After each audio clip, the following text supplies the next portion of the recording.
प्यारे विद्यार्थियों, ਜਦੋਂ ਅਸੀਂ ਇੰਟਰਨੈਟ ਦੀ ਗੱਲ ਕਰਦੇ ਹਾਂ ਤਾਂ ਸਾਡੇ ਕੋਲ ਡੋਮੇਨ ਨੇਮ ਸਪੇਸ ਇਨ ਇੰਟਰਨੈਟ ਆਉਂਦਾ ਹੈ। ਡੋਮੇਨ ਨੇਮ ਸਪੇਸ ਇਨ ਇੰਟਰਨੈਟ ਦਾ ਮਤਲਬ ਹੈ ਕਿ ਜਿਹੜੇ ਡੋਮੇਨਸ ਜਾਂ ਸਰਵਰਸ ਯੂਜ਼ਰਸ ਨੂੰ ਸਰਵਿਸ ਦਿੰਦੇ ਹਨ ਉਹ ਰਜਿਸਟਰਡ ਹੁੰਦੇ ਹਨ ਅਤੇ ਉਹਨਾਂ ਨੂੰ ਇੱਕ ਹਾਇਰਾਰਕੀਕਲ ਵੇ ਦੇ ਨਾਲ ਰਿਪਰੈਜ਼ੈਂਟ ਕੀਤਾ ਜਾਂਦਾ ਹੈ। ਇਹ ਹਾਇਰਾਰਕੀ ਟੌਪ ਤੋਂ ਬੋਟਮ ਵੱਲ ਨੂੰ ਬਣਦੀ ਹੈ ਅਤੇ ਇਸ ਹਾਇਰਾਰਕੀ ਨੂੰ ਬਣਾਉਣ ਲਈ ਇੰਟਰਨੈਟ ਨੇਮ ਰਜਿਸਟ੍ਰੇਸ਼ਨ ਅਥਾਰਟੀ ਮੇਨ ਰੋਲ ਅਦਾ ਕਰਦੀ ਹੈ, ਕਿਉਂਕਿ ਇਹ ਡੋਮੇਨਸ ਨੂੰ ਰਜਿਸਟਰਡ ਕਰਦੀ ਹੈ। ਜਦੋਂ ਅਸੀਂ ਇੰਟਰਨੈਟ ਡੋਮੇਨ ਨੇਮ ਸਪੇਸ ਦੀ ਗੱਲ ਕਰਦੇ ਹਾਂ ਤਾਂ ਇਸ ਦੇ ਵਿੱਚ ਸਭ ਤੋਂ ਉੱਤੇ ਰੂਟ ਡੋਮੇਨ ਹੁੰਦਾ ਹੈ ਅਤੇ ਰੂਟ ਡੋਮੇਨ ਦੇ ਥੱਲੇ 3 ਟੌਪ ਲੈਵਲ ਡੋਮੇਨਸ ਜਾਂ ਟੌਪ ਲੈਵਲ ਡੋਮੇਨਸ ਹੁੰਦੇ ਆ, ਜਿਨ੍ਹਾਂ ਨੂੰ 3 ਕੈਟੇਗਰੀਜ਼ ਦੇ ਵਿੱਚ ਡਿਵਾਈਡ ਕੀਤਾ ਜਾਂਦਾ ਹੈ। ਇਹ 3 ਕੈਟੇਗਰੀਜ਼ ਹਨ: ਆਰਗੇਨਾਈਜੇਸ਼ਨਲ ਔਰ ਜੈਨਰਿਕ ਡੋਮੇਨਸ, ਜਿਓਗ੍ਰਾਫੀਕਲ ਔਰ country domains and reverse domains.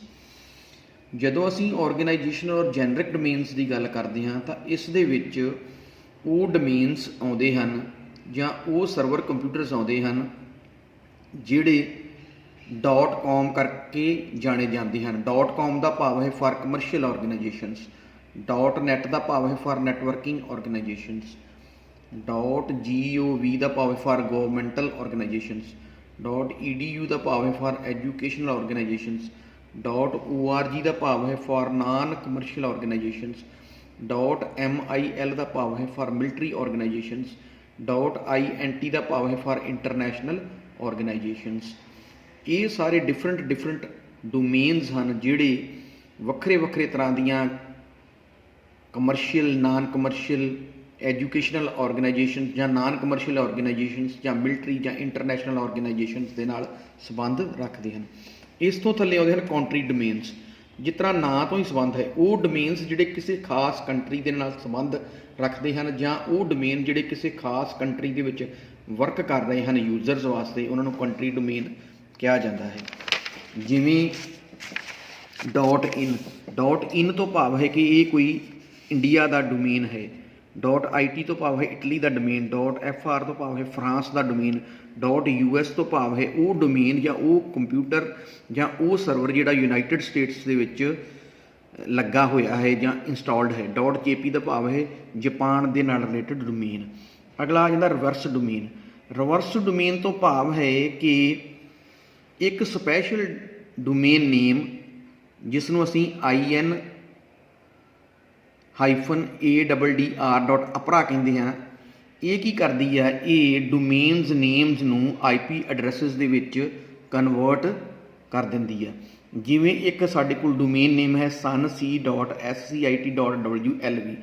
ਇਹਨੂੰ ਜਦੋਂ ਕੋਈ ਕਲਾਇੰਟ ਕੰਪਿਊਟਰ ਆਪਣੇ ਬਰਾਊਜ਼ਰਸ ਦੇ ਵਿੱਚ ਐਗਜ਼ੀਕਿਊਟ ਕਰਦਾ ਹੈ ਤਾਂ ਇਸ ਦਾ ਡੋਮੇਨ ਨੇਮ ਸਿਸਟਮ ਜਿਹੜਾ ਹੈਗਾ ਵਾ ਜਾਂ ਜਿਹੜਾ ਰਿਵਰਸ ਡੋਮੇਨ ਸਿਸਟਮ ਆ ਉਹ IP ਐਡਰੈਸ ਦਿੰਦਾ ਹੈ ਜਿਹੜਾ 1.4.220.134 ਕਰਕੇ ਆ ਜਾਂਦਾ ਹੈ। ਤੋ ਇਸ ਤੋਂ ਭਾਵ ਹੈ ਕਿ ਰਿਵਰਸ ਡੋਮੇਨ ਉਹ ਡੋਮੇਨ ਹੈਗਾ ਵਾ ਜਿਹੜਾ ਡੋਮੇਨਸ ਨੇਮ ਨੂੰ IP ਐਡਰੈਸ ਦੇ ਵਿੱਚ ਕਨਵਰਟ ਕਰਦਾ ਹੈ। ਅੱਗੇ ਸਾਡੇ ਕੋਲ ਆ ਜਾਂਦਾ ਵਾ ਕਿ working of domain name systems. ਹੁਣ ਸਭ ਤੋਂ ਪਹਿਲਾਂ ਅਸੀਂ ਵੇਖਣਾ ਕਿ ਡੋਮੇਨ ਨੇਮ ਸਿਸਟਮ ਅਸੀਂ ਕਿਸ ਨੂੰ ਕਹਿੰਦੇ ਹਾਂ। ਡੋਮੇਨ ਨੇਮ ਸਿਸਟਮ ਤੋਂ ਭਾਵ ਹੈ ਕਿ ਉਹ ਸਿਸਟਮ ਜਿਹੜਾ ਡੋਮੇਨ ਨੇਮਸ ਨੂੰ IP ਐਡਰੈਸਿਸ ਦੇ ਵਿੱਚ ਕਨਵਰਟ ਕਰਦਾ ਹੈ। ਤੋ ਇਹ ਜਿਹੜਾ ਡੋਮੇਨ ਨੇਮ ਸਿਸਟਮ ਹੈ ਇੱਕ ਪਰਟੀਕੂਲਰ ਕੰਪਿਊਟਰ ਦੇ ਉੱਤੇ ਰਨ ਹੁੰਦਾ ਹੈ ਔਰ ਇਹ ਜਿਹੜੇ ਡੋਮੇਨ ਨੇਮਸ ਦੇ ਡਾਟਾਬੇਸਿਸ ਹੈਗੇ ਉਹਨਾਂ ਦੇ ਵਿੱਚੋਂ ਇਨਫੋਰਮੇਸ਼ਨ ਨੂੰ ਯੂਜ਼ ਕਰਕੇ ਅਤੇ ਜਿਹੜੇ ਹੈਗੇ IP ਐਡਰੈਸਿਸ ਦੇ ਵਿੱਚ ਕਨਵਰਟ ਕਰਦਾ ਵਾ ਡੋਮੇਨ ਨੇਮਸ ਨੂੰ ਔਰ ਇਹਨਾਂ ਨੂੰ ਇੰਟਰਨੈਟ ਦੇ ਉੱਤੇ ਡਿਸਟਰੀਬਿਊਟ ਕਰ ਦਿੰਦਾ ਵਾ। ਜੇ ਅਸੀਂ ਇੱਕ ਐਗਜ਼ਾਮਪਲ ਲੈ ਕੇ ਚੱਲੀਏ ਕਿ ਡੋਮੇਨ ਨੇਮ ਸਿਸਟਮ ਜਿਹੜਾ ਹੈਗਾ ਵਾ ਉਹ ਕਿਸ ਤਰੀਕੇ ਦੇ ਨਾਲ ਜਿਹੜਾ ਵਾ ਡੋਮੇਨ ਨੇਮਸ ਨੂੰ IP ਐਡਰੈਸਿਸ ਦੇ ਵਿੱਚ ਕਨਵਰਟ ਕਰਦਾ, ਤਾਂ ਅਸੀਂ ਬਹੁਤ ਵਧੀਆ ਤਰੀਕੇ ਨਾਲ ਦੇਖ ਸਕਦੇ ਹਾਂ। ਜਿਵੇਂ ਸਾਡੇ ਕੋਲ ਇੱਕ ਡੋਮੇਨ ਦਾ ਨਾਮ ਹੈ www.yahoo.com। ਹੁਣ ਡੋਮੇਨ ਨੇਮ ਸਿਸਟਮ ਕਲਾਇੰਟ ਤੋਂ ਅਗਰ ਅਸੀਂ ਬਰਾਊਜ਼ਰ ਦੇ ਵਿੱਚ www.yahoo.com ਨੂੰ ਐਗਜ਼ੀਕਿਊਟ ਕਰੀਏ ਤਾਂ ਜਿਹੜੀ ਰਿਕੁਐਸਟ ਆ ਕਲਾਇੰਟ ਤੋਂ ਪੈਦਾ ਹੋ ਕੇ ਲੋਕਲ ਡੋਮੇਨ ਨੇਮ ਸਰਵਰ ਜਿਹੜਾ ਕਿਸੇ ਇੰਟਰਨੈਟ ਸਰਵਿਸ ਪ੍ਰੋਵਾਈਡਰ ਦਾ ਸਰਵਿਸ ਹੈ ਉਹਨੂੰ ਜਾਂਦੀ ਹੈ ਤੇ ਰਿਕੁਐਸਟ ਦੇ ਵਿੱਚ ਪੁੱਛਿਆ ਜਾਂਦਾ ਹੈ ਕਿ ਕੀ ਤੇਰੇ ਕੋਲ www.yahoo.com ਦਾ IP ਐਡਰੈਸ ਹੈ। ਤਾਂ ਲੋਕਲ DNS ਸਰਵਰ ਜਿਹੜਾ ਹੈਗਾ ਕਿਉਂਕਿ ਉਹਦੇ ਕੋਲ ਇਹ IP ਐਡਰੈਸ ਨਹੀਂ ਹੈ ਉਹ ਰਿਕੁਐਸਟ ਨੂੰ ਅੱਗੇ ਰੂਟ DNS ਸਰਵਰ ਨੂੰ ਫਾਰਵਰਡ ਕਰ ਦਿੰਦਾ ਹੈ ਤੇ ਰੂਟ DNS ਸਰਵਰ ਜਿਹੜਾ ਹੈਗਾ ਵਾ ਉਹ ਦੱਸਦਾ ਹੈ ਕਿ ਮੇਰੇ ਕੋਲ ਜਿਹੜਾ ਹੈਗਾ ਵਾ com DNS ਸਰਵਰ ਦਾ ਐਡਰੈਸ ਹੈ। ਤਾਂ ਲੋਕਲ DNS ਸਰਵਰ ਜਿਹੜਾ ਹੈਗਾ com DNS ਸਰਵਰ ਨੂੰ ਜਿਹੜਾ ਹੈਗਾ ਵਾ ਫਿਰ ਰਿਕੁਐਸਟ ਕਰਦਾ ਵਾ ਔਰ com DNS ਸਰਵਰ ਦੱਸਦਾ ਕਿ ਮੇਰੇ ਕੋਲ yahoo.com ਦਾ ਜਿਹੜਾ ਹੈਗਾ ਐਡਰੈਸ ਹੈ। ਫਿਰ local DNS server yahoo.com DNS server ਨੂੰ ਅੱਗੇ ਰਿਕੁਐਸਟ ਕਰਦਾ ਵਾ ਕਿ ਤੇਰੇ ਕੋਲ www.yahoo.com ਦਾ IP ਐਡਰੈਸ ਹੈ। ਤਾਂ yahoo.com DNS ਸਰਵਰ ਜਿਹੜਾ ਹੈਗਾ ਵਾ ਰਿਕੁਐਸਟ ਦਾ ਰਿਪਲਾਈ ਕਰਦਾ ਵਾ ਔਰ IP address back local DNS server ਨੂੰ ਦਿੰਦਾ ਹੈ। ਹੁਣ ਲੋਕਲ DNS ਸਰਵਰ ਜਿਹੜਾ ਹੈਗਾ ਵਾ IP ਐਡਰੈਸ DNS ਕਲਾਇੰਟ ਨੂੰ ਪ੍ਰੋਵਾਈਡ ਕਰ ਦਿੰਦਾ ਵਾ। ਤਾਂ ਇਸ ਤਰ੍ਹਾਂ ਅਲਟੀਮੇਟਲੀ DNS ਕਲਾਇੰਟ ਤੇ www.yahoo.com ਜਿਹੜਾ ਹੈਗਾ ਵਾ ਉਹਦੇ ਵਿੱਚ ਜਿਹੜਾ ਵਾ ਇੱਕ ਕਮਿਊਨੀਕੇਸ਼ਨ ਪੈਦਾ ਹੋ ਜਾਂਦਾ ਵਾ ਤੇ ਉਹ ਆਪਸ ਦੇ ਵਿੱਚ ਡਾਟੇ ਦੀ ਸ਼ੇਅਰਿੰਗ ਕਰ ਲੈਂਦੇ ਹਨ। ਇਸ ਤਰੀਕੇ ਦੇ ਨਾਲ ਜਿਹੜਾ ਡੋਮੇਨ ਨੇਮ ਸਿਸਟਮ ਆ ਇਹ ਡੋਮੇਨਸ ਨੇਮ ਨੂੰ IP ਐਡਰੈਸਿਸ ਦੇ ਵਿੱਚ ਕਨਵਰਟ ਕਰਨ ਲਈ ਵਰਕ ਕਰਦਾ ਹੈ।